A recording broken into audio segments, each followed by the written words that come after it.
জুমার নামাজের উদ্দেশ্যে আল্লাহ মসজিদে আসে বসার লৌকিক দান করতে বলুন আলহামদুলিল্লাহ।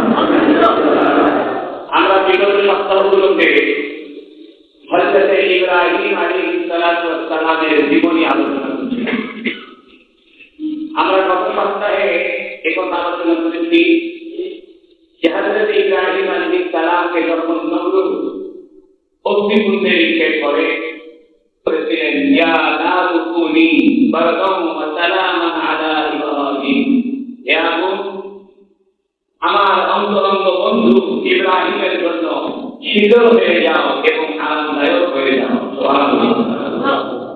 হযরত ইব্রাহিম আলাইহিস সালাম বলেন, আমি আমার জীবদ্দশায় এত শান্তি এত আরাম কখনো অনুভব করিনি যে পরিমাণ শান্তি আর আরাম অনুভব করেছিলাম নমরুদের অগ্নিকুণ্ডে বসে।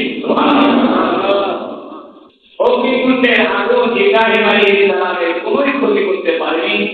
হযরত ইব্রাহিম আলাইহিস সালাম সুস্থ সবলভাবে আনন্দ চিত্তে হাসতে হাসতে আগুন থেকে বের হয়ে এসেছেন। তখন নমরুদ বুঝতে পেরেছে যে ইব্রাহিমকে শাস্তি দেওয়ার আমার কোনো ক্ষমতা নেই।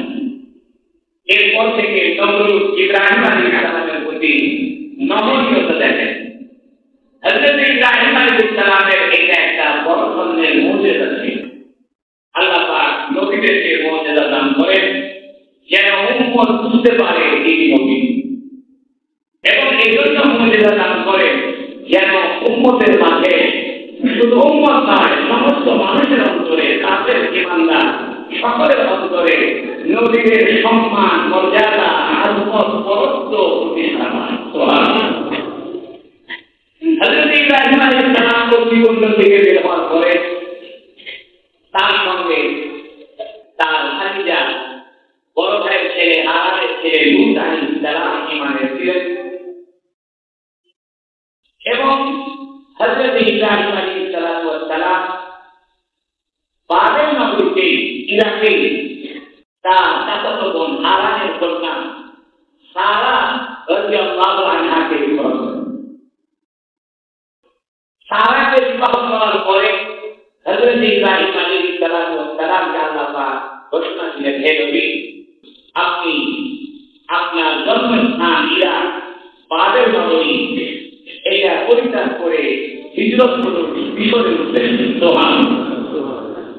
হযরত ইব্রাহিম আলাইহিস সালাম তার স্ত্রী হাজেরা এবং ভাতিজা লূত আলাইহিস সালাম এই তিনজন মিলে ইরাক শহর থেকে বাবেল নগরী থেকে মিশরের উদ্দেশ্যে হিজরত করলেন।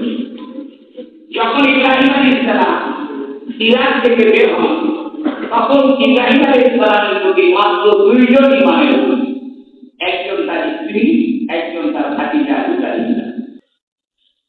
উনি যখন মিশরে পৌঁছলেন তৎকালীন মিশরের এক বাদশা ছিল, তার নাম ছিল মিশরের রাষ্ট্রপ্রধানদেরকে সবসময় ফেরাউন বলা হয়, এবং ইয়ামানের বাদশাদেরকে বলা হয় তুব্বা, তুর্কিদের বাদশাদেরকে বলা হয় সুলতান। এইটা বিভিন্ন দেশে রাষ্ট্রপ্রধানদের একটি গুণবাচক নাম দিয়ে রাখা। এই জন্য ফেরাউন কোন ব্যক্তির নাম নয়, ফেরাউন একটি রাষ্ট্রপ্রধানের পদবীগত নাম।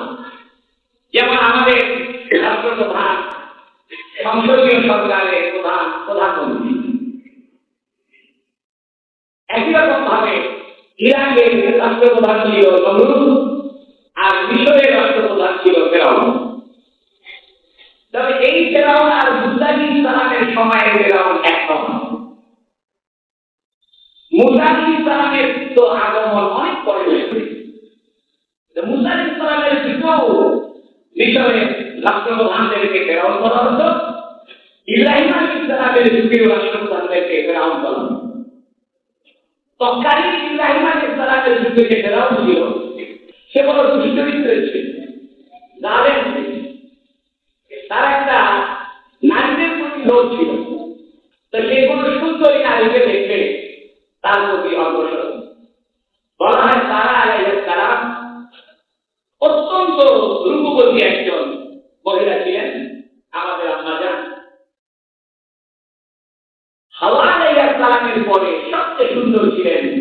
সারা আলাইহিস সালাম। এই সারা আলাইহিস সালামকে দেখার পরে মিশরের রাষ্ট্রপ্রধান ফেরাউন হযরত সারা আলাইহিস সালামের প্রতি হাত অগ্রসর করে তাকে ধরার জন্য, তাকে স্পর্শ করার জন্য এবং তার বিছানায় তাকে নেওয়ার জন্য। কিন্তু আল্লাহ পাকের কুদরত দেখি যেই না ফেরাউন সারা আলাইহিস সালামের প্রতি হাত অগ্রসর করেছে, সঙ্গে সঙ্গে ফেরাউনের হাত অবশ্যই বাড়িতেছে। সুবহানাল্লাহ। তো ফেরাউন তখন ইব্রাহিমকে বলছে, ইব্রাহিম তোমাকে দেখে নেককার মনে হয়, দিনদার মনে হয়, তোমার দ্বিতীয় দিনদার হবে। তাছাড়া আমি এত মহিলাকে স্পর্শ করেছি, কোনোদিন আমার হাত অবশ্যই, আজকে আমার হাত অবশ্যই, তুমি তো তোমার হতো যেন আমার হাতটা ভালো হয়ে যায়। সারা আলাইহিস সালাম ইব্রাহিম আলাইহিস সালাম দোয়া করেছেন, আল্লাহ তার হাতটা ভালো করে দেন, বিনিময়ে সে ঈমান আনুন। সুবহানাল্লাহ। এছাড়া বোঝা যায় নবীগণ কারো প্রতি শত্রুতা রাখেন না। নবীগণ চান তার উম্মত সবসময় ঈমান লাভ করুক, ঈমানদার হোক। এই জন্য ইব্রাহিম আলাইহিস সালাম ক্ষমা করে দিলেন, তার হাত ভালো হয়ে। কিন্তু দুষ্কৃতী ফেরাউন আবার সারা আলাইহিস সালামের প্রতি হাত অগ্রসর করল। আবার সে অবসরে গেল, আবার দোয়া করা হলো, আবার ভালো হলো। এরপরে সে আবার তার নৈতিক স্খলনের কারণে সারা আলাইহিস সালামের প্রতি আবার অগ্রসর হলো, আবার হাত অগ্রসর হলো। তখন ফেরাউন বলল, এইবার শেষবার আমার জন্য দোয়া করো, আমি না সুস্থ হয়ে যাই। এরপরেও সারা আলাইহিস সালাম এবং ইব্রাহিম আলাইহিস সালাম দোয়া করে তাকে ক্ষমা করে দিলেন, ফেরাউন সুস্থ হয়ে গেল। তখন ফেরাউন চিন্তা করল, ইব্রাহিম যেন মানুষ নয় এবং ইব্রাহিমের স্ত্রী সারা সেও যেন মানুষ। তখন ফেরাউন তার কন্যা হাজেরা আলাইহিস সালামকে তৎকালীন নিয়ম অনুযায়ী উপঢৌকন স্ত্রী হিসাবে প্রদান করেন। সুবহানাল্লাহ। ইহুদিরা হাজেরা আলাইহিস সালামকে বান্দি বলে, এই কথা ঠিক নয়। বরং হাজেরা আলাইহিস সালাম ছিলেন তৎকালীন মিশরের ফেরাউনের রাজকন্যা। যেহেতু তিনবার ফেরাউন হাত অবশ হয়ে গেল এবং ইব্রাহিম এবং সারা আলাইহিস সালামের দোয়ার কারণে সুস্থ হয়ে গেলেন, সে কারণে খুশি হয়ে তিনবার রাজকন্যাকে হাজেরা আলাইহিস সালামকে ইব্রাহিম আলাইহিস সালামের সঙ্গে সম্মান সূচক উপঢৌকন স্বরূপ বিবাহ দিলেন। সুবহানাল্লাহ। ইব্রাহিমের স্ত্রী হলো কয়জন? যদিও ইব্রাহিম আলাইহিস সালাম আরো অনেকগুলো বিয়ে করেছিলেন, কিতাবে বর্ণিত আছে 4টা বিয়ে করেছিলেন।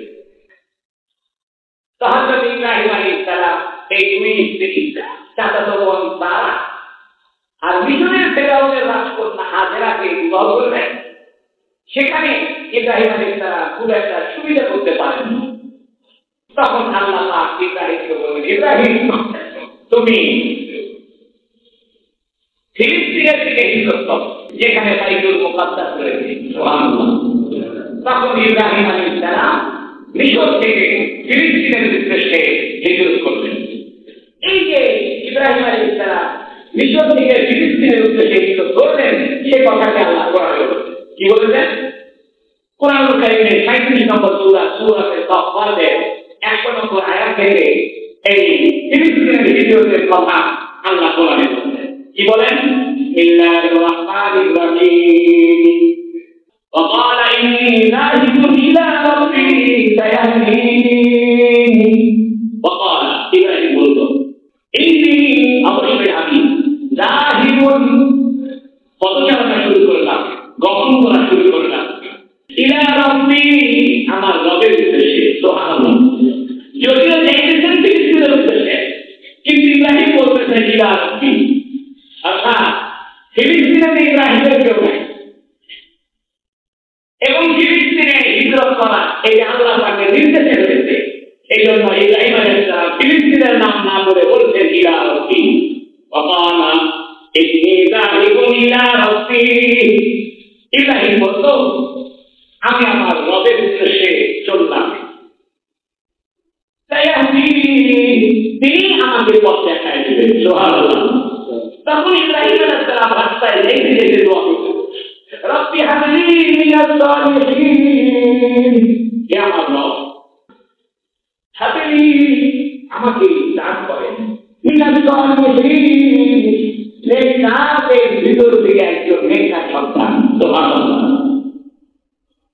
ফাবাশশারনাহু বিগুলামিন হালিম আল্লাহ বলেন অতঃপর আমি ইব্রাহিমকে সুসংবাদ দিলাম বিগুলামিন হালিম এক ধৈর্যশীল সন্তানের সুবহানাল্লাহ কিভাবে লিখেছে ইব্রাহিম আলাইহিস সালামের বয়স তখন ছিল 86 বছর অথবা 90 বছর ইব্রাহিম আলাইহিস সালাম এই দোয়া করলেন হে আল্লাহ আমাকে একটা নেককার সন্তান দান করুন এছাড়া বোঝা যায় সফরে দোয়া কবুল হয় মানুষ যখন সফরে যায় তখন দোয়া কবুল হয় এই যে ইব্রাহিম আলাইহিস সালাম সফরে যাওয়া অবস্থায় দোয়া করেন দোয়াটার ভাষা কত সুন্দর ইব্রাহিম আলাইহিস সালাম এই কথা বলেননি যে আল্লাহ আমাকে একটা সন্তান দেন তা বলেন বলতেছে আমাকে একটা নেককার সন্তান উপহার দেন সুবহানাল্লাহ এটা একটা নিজের সন্তান নেককার হোক এটা দোয়া করা ইব্রাহিম আল্লাহ সুতন্ত্র দিয়েছে আল্লাহ কথা বলে নাই যে আমি তাকে একটা পুত্র সন্তানের সুসংবাদ দিলাম তা বলে আল্লাহ বলতেছেন আমি তাকে একটা গোলামে হালিম ধৈর্যশীল গোলামের সুসংবাদ দিলাম সুবহানাল্লাহ এখানে দুটো কথা ইঙ্গিত রয়েছে একটা কথা হলো যে সন্তান আমি দিব এটা আল্লাহর একনিষ্ঠ গোলাম হবে আল্লাহ আজ্ঞা হবে দুই নম্বরে হলো সন্তানটা বড় ধৈর্যশীল হবে এই জন্য আল্লাহ বললেন ফাবাশশারনাহু বিগুলামিন হালিম আমি ইব্রাহিমকে এক গোলামের সুসংবাদ দিলাম আপনার যিনি আল্লাহর গোলাম হবেন সাধারণ বান্দা হবেন না এবং যিনি ধৈর্যশীল হবেন فلما بلغ معه السعي قال يا بني إني أرى في المنام ইব্রাহিম আলাইহিস সালাম ফিরে চলে গেলেন এবং ধীরে ধীরে যাওয়ার পরেই ইসমাঈল আলাইহিস সালামের জন্ম হয় সুবহানাল্লাহ ইসমাঈল আলাইহিস সালাম হাজেরার দ্বিতীয় স্ত্রীর প্রথম সন্তান ইসহাক আলাইহিস সালাম ইসমাঈল আলাইহিস সালামের চেয়ে 13 বছরের ছোট অর্থাৎ তার গর্ভের যে সন্তান ইসহাক যে ইসহাকের সন্তান ইয়াকুব যার নাম ইসরাইল এবং যে ইয়াকুবের সন্তান দাউদ এবং যাদেরকে বনি ইসরাইল বলা হয় এই ইসহাক আলাইহিস সালাম ইসমাঈলের যে 13 বছরের ছোট বড় ভাইকে ইসমাঈল ছোট ভাইকে ইসহাক দুই স্ত্রী দুই সন্তান সারা চাচাতো বোনের যাকে বিয়ে করলেন তিনি তার সন্তান নাম ইসহাক বিবাহ করেছেন আগে সন্তান হয়েছে যখন ইসমাঈল আলাইহিস সালামের জন্ম হলো তখন সারার মনে চাইল আমারও একটা সন্তান হইলে ভালো কারণ ছোট স্ত্রীর সন্তান হইল আর যার সন্তান হয় তার প্রতি স্বামীদের আগ্রহ থাকে তার কদর বেড়ে যায় মর্যাদা বেড়ে যায় তো তারা একটা চিন্তা করলেন আমারও যদি একটা সন্তান হইল ভালো ইব্রাহিম আলাইহিস সালাম ছিলেন খুব মেহমান নওয়াজ কোনদিন ইব্রাহিম আলাইহিস সালাম মেহমান ছাড়া এক সকাল এক সন্ধ্যা খানা গ্রহণ করতেন না সুবহানাল্লাহ কিভাবে লিখেছে ইব্রাহিম আলাইহিস সালাম 3 মাইল পর্যন্ত হেঁটে যেতে মেহমানকে ধরে যখন খাওয়ার সময় হতো বিমানের দিকে বের হয়ে যে কোনো মেহমান পাওয়া যায় কিনা তো যাইতে যাইতে 3 মাইল পর্যন্ত খুঁজে দেখতে কোনো মেহমান একদিন 15 দিন হয়ে গেছে মেহমান খুঁজে পায় না ইব্রাহিম আলাইহিস সালাম খুব বড় হঠাৎ করে দুইজন মানুষ ইব্রাহিমের মেহমান হয়েছে সুবহানাল্লাহ আসলে এরা মানুষ ছিল না এরা ছিল ফেরেশতা ইব্রাহিম আলাইহিস সালাম গরুর গোশত ভুনা করে ইব্রাহিমের জন্য মেহমানের খাবারের ব্যবস্থা করে যখন ইব্রাহিম আলাইহিস সালাম ওই দুই মেহমানের সামনে গরুর গোশত ভুনা পেশ করে দেয় তখন তারা বলতেছে আমরা দুইজন ফেরেশতা আমরা খাওয়া দাওয়া গ্রহণ করি না সুবহানাল্লাহ যখন ইব্রাহিম আলাইহিস সালাম একটু চমকে গিয়ে বলতেছেন তোমাদের আগমন কেন তখন দুইজন ফেরেশতা বলতেছে আপনার ভাতিজাদের দুধ তাকে আল্লাহ নবী বানিয়ে দিলেন এই লূত আলাইহিস সালাম চলে গিয়েছিলেন জর্ডানে তো লূত আলাইহিস সালামের সম্প্রদায় তারা কি বলে এটা ছেলে ছেলে অপকর্ম করছে ছেলে ছেলে দাবি জানছে এই কারণে ওই লূত আলাইহিস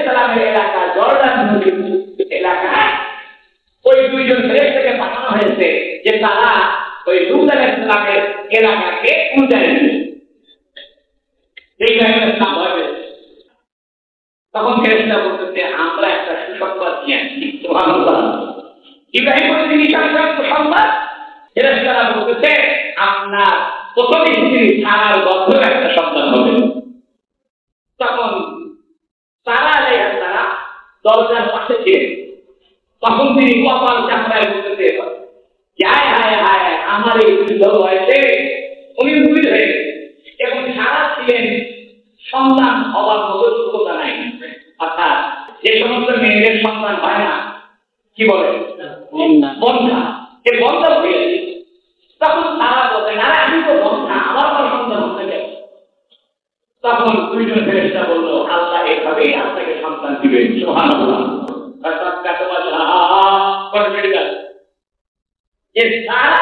কপাল চাপড়ায় বলতেছে এমনি আজুল আরে আমি তো বন্ধা, আমার সন্তান হবে গেছে। বলতেছে আল্লাহ চাইলে সব হয়, আল্লাহ চাইলে আপনার সন্তান হবে। সুবহানাল্লাহ। তখন সারা আলাইহিস সালামের সন্তান হয় ইসহাক। এখন যখন ইব্রাহিম আলাইহিস সালাম দুই সন্তান দুই স্ত্রী আর খাদিজা সেই পাশে থাকে, জর্ডান নদীর পাশে থাকে, তখন আল্লাহ হুকুম করলেন ইব্রাহিম আমি তোমাকে বিরাট একটা জনগোষ্ঠীর পিতা বানাবো, বিরাট একটা জনগোষ্ঠীর জনক বানাবো। তো তুমি তোমার তৃতীয় স্ত্রী হাজেরা, তৃতীয় স্ত্রী এবং তার সন্তান ইসমাঈলকে নিয়ে আবার হিজরত করো এক পাথরময় ভূমিতে, এক পাহাড়ি অঞ্চলে, এক মরুভূমির অঞ্চলে। তখন ইব্রাহিম আলাইহিস সালাম এবং তার স্ত্রী হাজেরা, তৃতীয় স্ত্রী মিশরের স্ত্রী আর প্রথম সন্তান ইসমাঈলকে নিয়ে ফিলিস্তিন থেকে মক্কায় চলে আসে। মক্কায় যখন আসলেন একের পর এক ঘটনা ঘটতে লাগলো। ইব্রাহিম আলাইহিস সালাম সঙ্গে কিছু পানি আনলেন এবং কিছু খেজুর আনলেন। 3 দিন অবস্থান করেছে। 3 দিন পরে আল্লাহ বললেন ইব্রাহিম তোমার স্ত্রী আর সন্তানকে ছেড়ে রেখে তুমি আমার স্ত্রী চলে যাও। ইব্রাহিম আলাইহিস সালাম যখন যাইতে লাগছে তখন হাজেরা আলাইহিস সালাম বলতেছে ও আমার স্বামী আমাকে রেখে কোথায় যাও? তখন হাজেরা নিজেই বলতেছে যে আপনাকে কি আল্লাহ হুকুম করবে আমাদেরকে রেখে যাওয়ার জন্য? তখন ইব্রাহিম আলাইহিস সালাম বলেন হ্যাঁ আমার রব আমাকে হুকুম করেছেন তোমাদেরকে রেখে যাওয়ার জন্য। হাজেরা আলাইহিস সালাম সঙ্গে সঙ্গে বললেন তাওয়াক্কালনা আলাল্লাহ, যদি আপনার রব আমাদেরকে থাকতে বলে আমরা আপনার রবের উপর ভরসা করে থেকে গেলাম, আমাদের কোনো চিন্তা নাই। ইব্রাহিম আলাইহিস সালাম চলে গেলেন আর এই মরুভূমির ভিতরে পাহাড়ি অঞ্চলের ভিতরে চতুর্দিকে পাহাড় আর মরুভূমি, কোনো গাছপালা নাই, কোনো পানি নাই। ইব্রাহিম আলাইহিস সালাম তার স্ত্রী হাজেরা এবং ইসমাঈলকে রেখেছে। 3 দিন পরে খাবার দাবার সব শেষ, পানি নেই। হাজেরা আলাইহিস সালাম পানির সন্ধানে ছুটলেন সাফা পাহাড়ের উপরে। সেখানে পানি পায় না, দৌড় দিয়ে চলে গেলেন মাওয়া পাহাড়। এভাবে 7টা পাহাড়ে দৌড়াদৌড়ি করার পরে পানি নাই, পানি নাই। ব্যস্ত মনে হচ্ছে হযরতে হাজেরা আলাইহিস সালাম ফিরে এসে দেখেন ছোট্ট শিশু বাচ্চা ইসমাঈল চিন্তা শুয়ে আছে আর জিবরাইল ফেরেশতা তার পায়ের গোড়ালি অথবা তার পাখার আঘাতে একটা পাথরকে বিদীর্ণ করেছে আর পাথরের ভিতর থেকে ঝরঝর করে পানি বের হচ্ছে। হাজেরা বললেন জমজম জমজম শব্দের অর্থ থামো থামো। তখন হাজেরা আলাইহিস সালাম কিছু পাথরের টুকরা এবং মাটি একটু গর্ত করে যে পাথর থেকে পানি বের হয়েছিল সেই পাথরটা গর্তের ভিতরে রাখলে আর চতুর্দিকে গর্ত করে দিয়ে একটা সুন্দর করে সীমানা নির্ধারণ করে দিলে পৃথিবীর ইতিহাসে এই কূপের নাম হলো জমজমের কূপ। সুবহানাল্লাহ।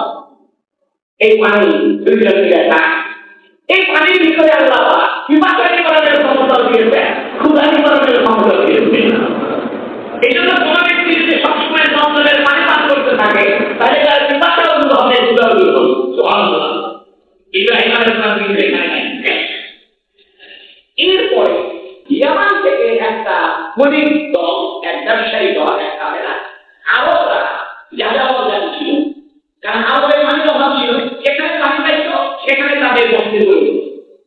তো জুরহুম নামক এক গোত্র তারা দেখলেন আকাশে পাখি উঠছে। তখন এরা চিন্তা করে আগে পাখি কোথায়? তো পাখিকে অনুসন্ধান করে আসতে আসতে দেখে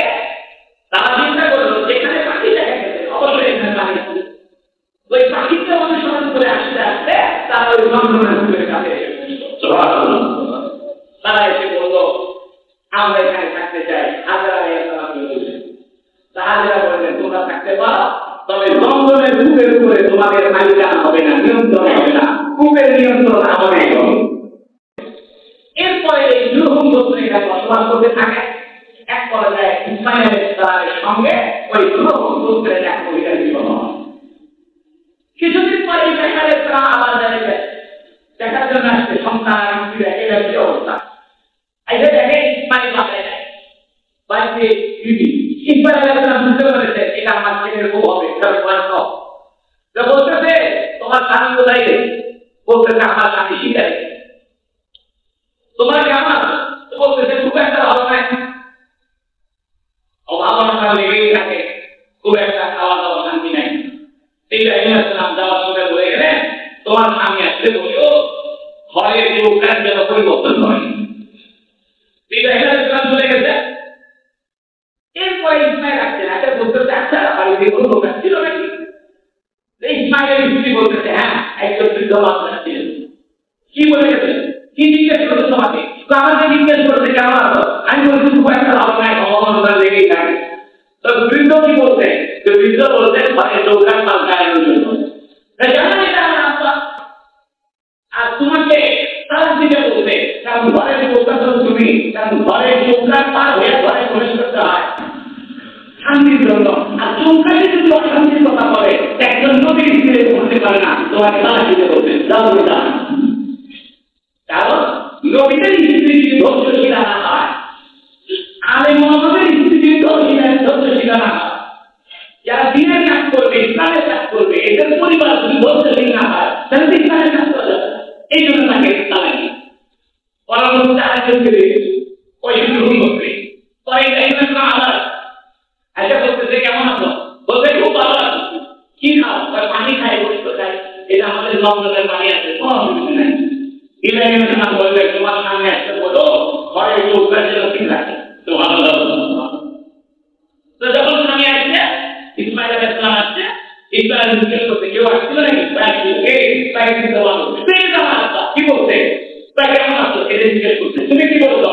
আমি বলছি খুব ভালো আছি, জঙ্গলের পানি খাই, আর আমার স্বামী কি রাখবে পশু কি রাখতে আছে মানে এইগুলো আমরা পরিকল্পনা করে খাই, খুব ভালো আছি। বৃদ্ধ কি বলছে? বলছে ঘরের চৌকাঠ ঠিক রাখাতে বলছে। ইসমাইল আলাইহিস সালাম বললেন বলছে তোমাকে যেন আমি স্ত্রী হিসেবে বহাল রাখি, তুমি আমার সঙ্গে সারা জীবন থাকবা। এটা কেউ যদি স্বপ্নে দেখে যে তার চৌকাঠ নষ্ট হয়ে গেছে, বুঝতে তার স্ত্রীর সঙ্গে সম্পর্ক ভালো হবে না। আর কেউ যদি স্বপ্নে দেখে তার ঘরের চৌকাঠ তার স্ত্রী ভালো, এই হোক এটা একটা ভিন্ন অধ্যায়। স্বপ্নের ব্যাখ্যা একটা ভিন্ন অধ্যায়। আবার স্বপ্নের ব্যাখ্যা কিভাবে দিতে হয় এটা কিছু নীতি মানা রয়েছে। এটা কোরআন শরীফের কোনো ঘটনার সঙ্গে মিলে কিনা, কোরআন শরীফের কোনো আয়াতের সঙ্গে মিলে কিনা। একটা কথা মনে বিষয়, আমি যখন দাওয়ায় হাদিস শেষ করি তখন একদিন স্বপ্নে দেখি যে কুয়ার মধ্যে পড়ে গেছি। আমি তো ভয় পেয়ে গেছি। আমার উস্তাদ আল্লামা হাজী আহমদ ওয়ালি রাহিমাহুল্লাহ অত্যন্ত দ্রুত হচ্ছে। হুজুর খেতে বলে হুজুর আমি তো স্বপ্নে দেখি কুয়ার মধ্যে পড়ে গেছি, ভয় লাগতেছে। কোনো ভয় নাই, কিছু মানে কুয়ার মধ্যে পড়ে গেছিল, তারপরে খাদ্যমন্ত্রী হয়েছে, তুমিও সম্মান দেবে। এর 2-3 দিন পরে পটিয়া মাদ্রাসা আমাদের শিক্ষক নিয়েছিলেন। অথচ আমি কুয়ার মধ্যে পড়ে যাওয়ার স্বপ্ন দেখে ভয় লাগে। আর আমার উস্তাদের বলতেছে স্বপ্ন অসত্য। কেন? ইসুফ আলাইহিস সালামের স্বপ্ন। ইসুফ আলাইহিস সালাম কুয়ার মধ্যে বেঁধে দিয়েছিল, আর কুয়ার থেকে বাইরে কিশোরের কি হয়েছে খাদ্যমন্ত্রী হয়েছে। তো তুমিও ভালো একটা পরিষদ পাইলে আল্লাহ রহমতে 2-3 দিনের মাথায় আমি যে মাদ্রাসায় দাওয়াত করেছি যাবে সেখানে পটিয়া মাদ্রাসা, ওই মাদ্রাসায় পরীক্ষার রেজাল্ট সবার আগেই আমাকে শিক্ষক নিয়েছিল। এটা আপনার গবের গুরুত্ব আমার উস্তাদের আমার প্রতি ধারণা তাদের দল। যাই হোক ইব্রাহিম আলাইহিস সালাম আবার চলে গেছে। কারণ ইব্রাহিম আলাইহিস সালাম প্রায় 13টা জায়গায় হিজরত করেছে, মৌলিকভাবে একটি জায়গায় হিজরত করেছে। একটা হলো ওনার জন্মস্থান ইরাক, আরেকটা হলো মিশর, আরেকটা হলো ফিলিস্তিন, আরেকটা হলো সিরিয়া, যেটাকে আম্মামা, আরেকটা হলো মক্কা। এই 4টা জায়গায় ইব্রাহিম আলাইহিস সালাম দৌড়দৌড়ি করতেন। কারণ এই 4 অঞ্চলেই তার দায়িত্ব ছিল। বলতে গেলে বলা যায় মধ্যপ্রাচ্যের পুরো অঞ্চলটাই ইব্রাহিম আলাইহিস সালামের দায়িত্ব ছিল, নবুয়তের দায়িত্ব ছিল। কিছুদিন পর ইব্রাহিম আলাইহিস ইসমাইল বড় হয়ে তখন ইব্রাহিম আলাইহিস সালাম বললেন, বেটা আল্লাহ আমাদেরকে বলতে একটা ঘর বানানোর জন্য, আমাদেরকে একটা ঘর বানাতে হবে। কোথায় বানাবা? ইব্রাহিম আলাইহিস সালাম বলতেছেন, আমাকে স্বপ্নে দেখাই দিতে কোন জায়গায় ঘর বানাতে হবে। হিন কাবা ঘর যেখানে নির্মিত হয়েছিল, ফেরেশতারা নির্মাণ করেছিল, ওই জায়গায় ইব্রাহিম আলাইহিস সালাম দোনোজন মিলে নতুন করে কাবা ঘর নির্মাণ করে। কাবা ঘর 11 মাস নির্মিত হয়েছে। প্রথমে নির্মাণ করেছে ফেরেশতারা, এরপরে নির্মাণ করেছে আদম আলাইহিস সালাম, এরপরে নির্মাণ করেছে ঈসা আলাইহিস সালাম, এরপরে নির্মাণ করেছে নূহ আলাইহিস সালাম, এরপরে নির্মাণ করেছে আমাদের সম্প্রদায়, এরপরে নির্মাণ করেছে আপনার এই কুসাইর সম্প্রদায়, অর্থাৎ কুরাইশের পূর্বপুরুষ কুসাইর। এরপরে নির্মাণ করেছে হুজুর সাল্লাল্লাহু আলাইহি ওয়াসাল্লাম, ওই যেটা নির্মাণ হয়েছে। এরপরে নির্মাণ করেছে আব্দুল্লাহ বিন জুবাইর, এরপরে নির্মাণ করেছে আপনার হাজ্জাজ বিন যুবক নির্মাণ। বর্তমানে যে কাবা ঘরের নির্মাণের যে দেখা যাচ্ছে দৃশ্যমান, এটা হাজ্জাজ বিন যুবাইর নির্মাণের দৃশ্যমান। এরকম এটা একটা নির্মাণ করা ইব্রাহিম আলাইহিস সালাম আর ইসমাইলকে কাবা ঘর নির্মাণ করলেন। নির্মাণ করে দোয়া করলেন, রব্বানা তাকাব্বাল মিন্না ইন্নাকা আনতাস সামিউল আলিম ওয়া তুব আলাইনা ইন্নাকা আনতাত তাওয়াবুর রহিম। এর আগে কাবা ঘর নির্মাণের আগে হাজেরা আলাইহিস সালামকে দেখা যায়। যখন কাবা ঘর নির্মাণ করা হয় তখন হাজেরা ছিলেন। হাজেরা আলাইহিস সালামের কবর কোথায়? হাজেরা আলাইহিস সালামের কবর কেউ বলে হাতিতে কাবার ভিতরে, আর কেউ বলে সতম আল্লাহর মাথা। এটা অনেক আগের কথা, এই জন্য বর্ণনা ভিন্ন ভিন্ন হয়েছে। কারণ এই সমস্ত বর্ণনা ইহুদিদের কিতাবেও আছে, খ্রিস্টানদের কিতাবেও আছে, আমাদের কিতাবেও আছে। ইসমাইল আলাইহিস সালামের কবর কোথায়? ইসমাইল আলাইহিস সালামের কবর হাতিমে কাবার ভিতরে। যাই হোক, এভাবে কাবা নির্মাণ হয়ে গেল। ইব্রাহিম আলাইহিস সালাম হজের ঘোষণা দিলেন, চিৎকার করে আযান দিলেন, হজের আযান দিলেন, তোমরা এই ঘরের হজ করতে আসো। ইব্রাহিম আলাইহিস সালাম যখন হজের আযান দিলেন, সামনে মানুষজন নাই, আল্লাহ বলেন, ইব্রাহিম চিৎকার করে ঘোষণা দাও, পৃথিবীতে যত মানুষ হজ করবে, যারা পৃথিবীতে আছে এবং আগামীতে আসবে, তাদের রুহের জগতে, তাদের রুহের ভিতরে তোমার আযান আমি শোনায় দিব। ওরা পৃথিবীতে আসবে, এই ঘরে হজের জন্য আসবে। এগুলো কিভাবে লিখছে? যারা যারা হজ করেছে বা করবে বা করতেছে, এরা সবাই রুহের জগতে ইব্রাহিম আলাইহিস সালামের আযানের আওয়াজ পেয়েছে। ইব্রাহিম আলাইহিস সালাম এই ঘর বানানোর অনেক আগে, যখন ইসমাইলের বয়স 13 বছর, কোন কোন বর্ণনায় আছে ইসমাইলের বয়স 7 বছর, তখনকার ঘটনা আল্লাহ বলে দিয়েছে, ইয়া বুনাইয়া ফালাম্মা বালাগা মা'হু সা'য়া, যখন ইসমাইল ইব্রাহিমের সঙ্গে পরবর্তী সময়ে পৌঁছে, অর্থাৎ গাধাতে উঠতে পারে, ঘোড়ার পিঠে উঠতে পারে, বয়স 7 থেকে 13, বেশি বয়স না, পারে ইব্রাহিম বললেন, এ আমার আদরের সন্তান। ইসমাইল বলে রাখতেন, বলতে বুনাইয়া, বুঝা গেল পিতা মাতার অপুনি সন্তানদেরকে আদর করে রাখা। এই জন্য ইব্রাহিম আলাইহিস সালাম সন্তানকে ইসমাইল করে আদর করতেছে, ও আমার আদরের সন্তান, ইয়া বুনাইয়া, এ আমার আদরের সন্তান, ইন্নী আরা ফিল মানাম, আমি স্বপ্নে দেখেছি, আন্নী আযবাহুকা, আমি তোমাদের জবাই করে দিচ্ছি। বলো তোমার কি? দেখেন ইব্রাহিম আলাইহিস সালাম কি কথা বলে দিলে, ইসমাইল তোমাকে দব করতো, তাহলে বলতে তাকে স্বপ্নে দেখলা তো তোমাকে দব করে দিচ্ছি, তো তোমার এই স্বপ্ন ব্যাপারে মতামত কি? তখন ইসমাইল বলতেছে, ইসমাইল বললে, আমার আদরের আব্বা, ইসমাইল তোমার যা স্বপ্নে আপনাকে নির্দেশ দেওয়া হয়েছে এখনই বাস্তবায়ন করেন। সুবহানাল্লাহ। দেখেন ইব্রাহিম আলাইহিস সালাম ইসমাইলকে কথা বলেননি যে ইসমাইল চলো তোমাকে জব করবো, বলতে তাকে স্বপ্নে দেখলা তোমাকে জব করে দিচ্ছি, এই স্বপ্নের ব্যাপার তোমার মতামত কি? ইসমাইল বলছে, আব্বা আপনি নবীর স্বপ্নে যা দেখতেন বাস্তব দেখতেন, সত্য দেখতেন, আর দেরি করেন না, আপনাকে স্বপ্নে যেটা হুকুম করা হয়েছে, বোঝা গেল নবীদের স্বপ্ন হুকুম, নবীদের স্বপ্ন বহি, নবীদের স্বপ্ন বাস্তবায়ন করা হবে। ইসমাইল বললেন, ইয়া আবি ফালমা তুমার, হে আমার আদরের আব্বা, আপনি যা হুকুম আপনাকে বলা হয়েছে এখনই করে দেবেন। সাতাজিদুনি ইনশাআল্লাহু মিনাস সাবিরিন। আল্লাহ অতি সত্তর আপনার আমাকে ধৈর্যশীলদের পাবে ইনশাআল্লাহ। সুবহানাল্লাহ। ইসমাইল বললেন ইনশাআল্লাহ। অনেকে বলেন সর্বপ্রথম ইনশাআল্লাহ বলতেন ইসমাইল। সুবহানাল্লাহ। ইসমাইল বলতেন ইনশাআল্লাহ আপনি আমাকে ধৈর্যশীল পাবেন। কিতাবে লিখেছে ইসমাইল আপনাকে বলতেছে আব্বা আপনার আমি আপনার সন্তান বুড়া বয়সের সন্তান আপনি আমাকে জব করতে আপনার মায়া লাগছে একটা কাজ করে আপনি কাপড়কে চোখ পাবেন আমারও চোখটা কাপড় দেবেন। আর আব্বা আমার আম্মা যদি জিজ্ঞেস করে ইসমাইল কোনা তাতে কি উত্তর দিবেন? সেটা কাজ করে আমার কাপড়ে যে রক্ত লাগবে এই রক্ত কাপড় আপনাকে দিবে আম্মা এই কাপড়টা নিয়ে শান্ত হবেন। ইসমাইল আর ইব্রাহিম গেলেন। প্রশ্ন হলো এই স্বপ্ন দেখার ঘটনাটা কোথায়? পিতা পুত্রের এই কথাবার্তা কোথায় দেন? কিতাবে লিখেছে এই কথাবার্তা রয়েছে মাশআআল হারামে। আমরা গত সপ্তাহে মাশআআল হারাম সম্পর্কে আলোচনা করেছিলাম। ফাযকুরুল্লাহ ইনদাল মাশআআল হারাম।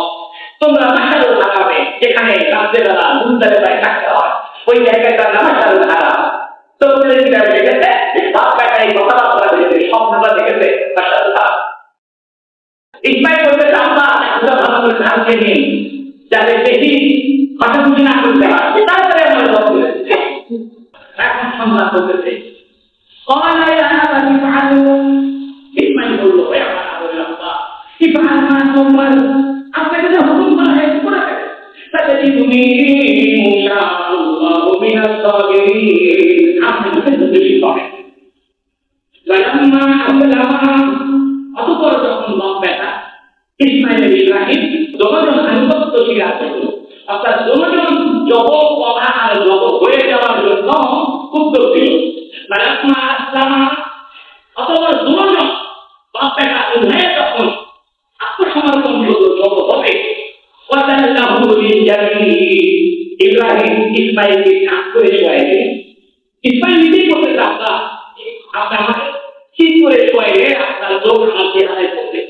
আপনি একটা কাজ করেন আপনি আমাকে ত্যাগ করে শোয়া দেন যাতে আমার চেহারা করে আপনার চেহারা ফালাম্মা আসলামা ওয়াতাল্লাহু লিল-জাবিন।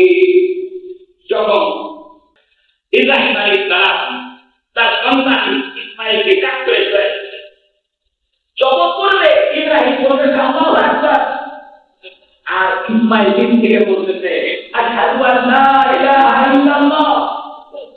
ইসমাইল দিন থেকে বলতেছে আব্বা আপনি চিন্তা করেন না আমি আল্লাহর উপরে আছি আমি ধৈর্যশীল হয়ে আছি।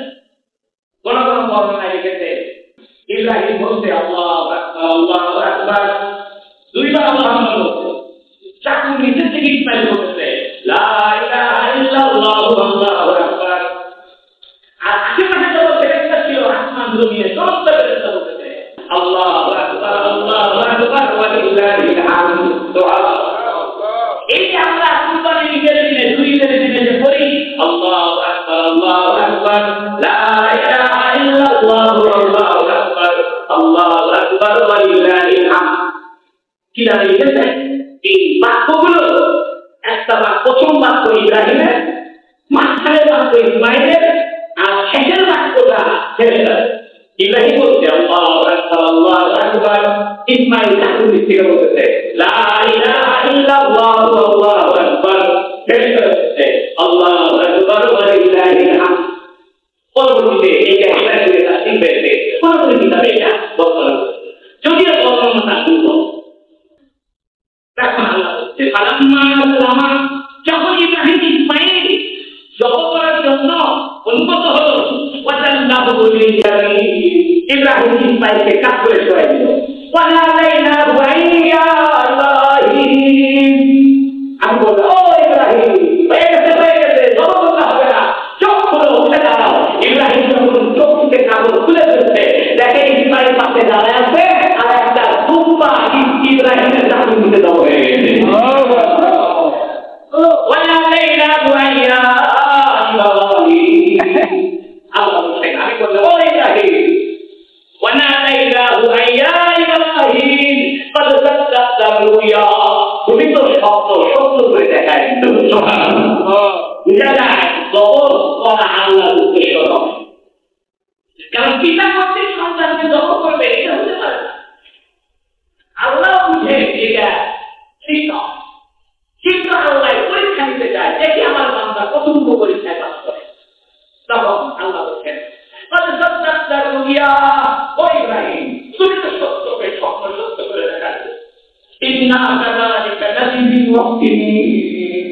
আমি কিভাবে নেককার লোকদেরকে বিনিময় দিয়ে থাকি। সুবহানাল্লাহ। ইন্না হাযা লাহুয়াল বালাউল মুবিন। ওই ভাই ও জগৎবাসী, ইন্না হাযা অবশ্যই এই ঘটনা, এই যে ইব্রাহিম ইসমাঈলকে দখল দিয়ে গেছে, লাহুয়াল বালাউল মুবিন, এটা একটা সুস্পষ্ট পরীক্ষা ছিল, এটা একটা কঠিন পরীক্ষা ছিল, এটা একটা মর্মাহত পরীক্ষা ছিল, একটা কঠিন পরীক্ষা ছিল। এবং আমি ইসমাঈলের পরিবর্তে একটা মহান জগৎকৃত পশুকে এখানে শোয়াই দিয়েছি। কিন্তু আমি দেখেছি ওই যে কাবিল আর হাবিল হত্যা করেছিল, এই আদম আলাইহিস সালামের দুই ছেলে হাবিল আর কাবিল। কাবিল হত্যা করেছিল হাবিল, কে কাকে বিয়ে করবে এই নিয়ে ঝগড়া হয়েছে। আদম আলাইহিস সালাম বলছেন যে তোমরা কুরবানি করো। তখন হাবিল কাবিল কুরবানি করেছে, কাবিলের কুরবানি কবুল হয়নি, হাবিলের কবুল। হাবিল একটা দুম্বা কুরবানি করেছে। তখন নিয়ম ছিল কোন কুরবানি যখন কেউ করে আকাশ থেকে আগুন এসে পশুটা খেয়ে ফেলেছিল। মুহাম্মদ সাল্লাল্লাহু আলাইহি ওয়াসাল্লাম বলতে, আল্লাহ আমার উম্মতের কুরবানিকে আপনি আসমান থেকে আগুন দিয়ে খেয়ে ফেলবেন না, কারণ যাদের কুরবানি কবুল হবে না এরা তো লজ্জা পাবে, এরা সমাজে ঘৃণিত হবে। এই জন্য আপনি এদের করিয়েন না আল্লাহ, আপনি আমার উম্মতের কুরবানি আমার উম্মতকে খাওয়ার জন্য ব্যবস্থা করে দিন। বর্তমান যুগে যদি আমাদের কুরবানি আকাশ থেকে আগুন দিয়ে খেয়ে ফেলতো, তাহলে দেখা যেত বহু মানুষের কুরবানি কিছু হয়নি। মানুষের বলতো তুমি খারাপ, তোমার কুরবানি কবুল হবে। তখন আল্লাহ বলতেন কি ওই দুম্বা, যে দুম্বা হাবিল কুরবানি করেছিল, আসমান থেকে আল্লাহ পাক ওই দুম্বাকে পাঠায় দিয়ে ইসমাঈলের জায়গায় কুরবানি করে দিয়েছেন। সুবহানাল্লাহ। ইন্না হাযা লাহুয়াল বালাউল মুবিন, এটা একটা বড় ধরনের পরীক্ষা ছিল। এবং আমি একটা মহান কুরবানির পশু জব করার জন্য পশু, একটা মহান পশু, সম্মানী পশুকে ইসমাঈলের পরিবর্তে দান করলাম। সুবহানাল্লাহ। এবং আমি এই ঘটনাকে অনুসরণ করার জন্য যুগে যুগে পরবর্তী মানুষের মাঝে কুরবানির বিধান রেখে দিলাম। এই যে আমরা কুরবানি করি রেখে দিয়েছি, তাই বলছে পরবর্তীদের মাঝে আমি এই কুরবানির কথাটা রেখে দিলাম, মানুষ যাতে বুঝতে পারে ইব্রাহিমের চাইতে ভালোবাসা তাকে বোঝায়। মানুষ যেন বুঝে ইব্রাহিম তার সন্তানকে জন্ম করেছে, মানুষ যেন বুঝে আল্লাহর জন্য সবকিছু কোরবান করতে হয়, আল্লাহ ছাড়া কেউ প্রিয় নয়, না সন্তান, না স্ত্রী, না বাবা, না মা, কেউ নয়। সবচেয়ে প্রিয় কে? من أخيه وأمه وأبيه وصاحبته وبنيه لكل امرئ منهم يومئذ شأن يغنيه وجوه يومئذ مسفرة ضاحكة مستقيم। আল্লাহ বলতে শোনো, কিয়ামতের দিন ভাই ভাইকে রেখে বলা যাবে, স্ত্রী তোমাকে রেখে বলা যাবে, মা বাবা তোমার দিকে বলা যাবে, সন্তান বলা যাবে, বলবে আমি তো তোমাকে চিনি না, সবাই বুঝে ব্যস্ত। তখন রাসূলুল্লাহ বলবে তুমি আমার উম্মত, আসো, তোমার মা যদি তোমাকে না চেনে, সন্তান যদি তোমার পরিচয় না দেয়, বাবা মা যদি তোমাকে ভুলে যায়, আমি তোমার রাসূল মুহাম্মদ তোমাকে ভুলব না। আসো আমার কাছে আসো, আমি হাউজে কাউসারের পানি দিয়া এক গ্লাস পানি দিয়া সুপারিশ করে তোমার জান্নাতে ঢুকাই। আল্লাহ বলছেন ওয়াতারাকনা আলাইহিম ফিল আখিরিন, আমি পরবর্তীদের মাঝে এই কুরবানির বিষয়টাকে রেখে দিলাম। সালামুন আলা ইব্রাহিম, ও ইব্রাহিম তোমার উপরে শান্তি, তোমার উপরে শান্তি। ওয়া কাযালিকা নাজিল মুহসিনিন, আমি এভাবেই নেককারদেরকে বিনিময় দিই। ইন্নাহু মিন ইবাদিনাল মুমিনিন, অবশ্যই ইব্রাহিম আমার মুমিন বান্দাদের একজন। আল্লাহ সূরা সাফফাতের ভিতরে ইব্রাহিম আলাইহিস সালামের এই কুরবানির ঘটনা আমাদের দিয়েছেন। ইব্রাহিম আলাইহিস সালাম 175 বছর অথবা 195 বছর অথবা 200 বছর বয়সে ইন্তেকাল করেন। ইব্রাহিম আলাইহিস সালাম বেঈমান নামাজ ছিলেন। ইব্রাহিম আলাইহিস সালাম হত্যা করেছে। 150 বছর বয়সে ইব্রাহিমের যুগ থেকেছিল। ইব্রাহিম আলাইহিস সালামের চেহারার সাথে রাসূলুল্লাহ সাল্লাল্লাহু আলাইহি ওয়াসাল্লামের চেহারা অনেক মিল ছিল। সুবহানাল্লাহ। কিভাবে লিখেছে ইব্রাহিম আলাইহিসসালামের চেহারা আর রাসূলের চেহারা কাছাকাছি আসেন, সামনে কুরবানি আসতেছে। আমরা যারা আমাদের অন্তরের পশুটাকে জবাই করে ফেলি, দামি দামি গরু কুরবানি করতেছেন, দিনের ভিতরে যে পশুটা আছে এটাকে জবাই করতেছেন। বড় কুরবানি আগে জানেন, এই যে আমাদের কারবালা মাদ্রাসায় একজন হিন্দু ভদ্রলোক 350 জায়গা দান করেছে। সে বলতেছে হুজুর আমাদের মাদ্রাসার সাথে আমার জায়গা, আমি চাই এই জায়গাটা দিয়ে দিব। হিন্দুদের জায়গা নেওয়া জায়গাতে যদি সে মত স্বীকার করে মহব্বতের সাথে না করে, হিন্দুদের টাকা পয়সা হিন্দুদের জায়গা মসজিদ মাদ্রাসায় নেওয়া যায় না, কারণ ইসলাম তো সবার জন্য। আপনি যদি হিন্দুদের জায়গা হিন্দুদের টাকা পয়সা মসজিদ মাদ্রাসা না নেন তাহলে সে ইসলামের সাথে আচরণ করতে পারতেন, সেটা ইসলামকে ভালোবাসে দিয়ে কিন্তু সে টাকা দিবে। এই জন্য মাসলা হইল কোন হিন্দু যদি নম্র হয়ে মহব্বত করি, নম্র হয়ে ইসলামকে ভালোবেসে মাদ্রাসা মসজিদে যায় না, টাকা পয়সা দিনের রদ বান দেয়, এটা নেওয়া যায় শুধু নয়, এটা উচিত। আর যদি কোন হিন্দু অহংকার বসতে দেয়, এই তোমরা খাইতে পারো না, ধরো নিয়ে যাও, তোমরা মসজিদ বানাতে পারো, ধরো নিয়ে যাও, তাহলে নেওয়া যায়। আমাদের বগুড়া শহরে ডাক্তার শিবকুমার হিন্দু নামে একজন ভদ্রলোক আছে, উনি এই জায়গাটা দিয়েছেন আলহামদুলিল্লাহ। কিন্তু দুঃখ কি জানেন, আমাদের মুসলমানদের কেউ কেউ এদের বিরোধিতা করতেছে এবং সরকারের কাছে যে নালিশ দিয়েছে যে কারবালা মাদ্রাসায় যে নতুন বিল্ডিং হতেছে এটা সরকারি টাকার উপরে হতেছে, তাড়াতাড়ি কাজ করতে বলেছেন। হিন্দু বিদ্বেষে মাদ্রাসায় জায়গা আর আপনি মুসলমান হয়ে সেটার বিরোধিতা করতেছেন, এটি আপনি অভিযোগ দিচ্ছেন যে কারবালা মাদ্রাসায় বিল্ডিং সরকারি জায়গায় হতেছে, কোনো সরকারি জায়গায় হতেছে না। আমরা সরকারের জায়গা দেখা আমাদের নিজেদের জায়গাগুলো দিয়ে মনে রাখবে। তো প্রত্যেক নবী বন্ধু থাকে, শত্রু থাকে। মুহাম্মদ সাল্লাল্লাহু আলাইহি ওয়াসাল্লামের বন্ধু ছিল ইব্রাহিম, শত্রু ছিল আবু জাহেল। এখন সিদ্ধান্ত আপনার, আপনি কি আলেম ওলামাদের সাথে আবু বকরের মতো ব্যবহার করবেন না আবু জাহেলের মতো ব্যবহার করবেন, আপনার সিদ্ধান্ত। এই জন্য আমাদের আপনাদের বুঝি বয়স তো কম হলো না, মাদ্রাসাতে কম থাকলে সারাদিন কোন মাদ্রাসায় দেখতেছিল আলেম ওলামার সাথে কেউ আবু জাহেল না আচরণ করে, আবার আলেম ওলামাদের সাথে কি আবু বকর মাদ্রাসা আচরণ। এটা ভালো লাগে। আমার এক প্রিয় লোক সে বলতেছে হুজুর আপনি যে হজে যাবেন আপনার জন্য আমি টাকা রেখে দিই। সে আমাকে বলতেছে যে আবু বকর রাদিয়াল্লাহু আনহু যেমন হিজরতে যাওয়ার আগে কাপড় চোপড় গুছায় রাখবে, নবী ইসলাম কখন ডাকলে আবু বকর বাইরে আসছে, আমিও আপনার জন্য টাকা রাখছি, যখনই আপনি চাইবেন টাকাটা নিয়ে আসবে।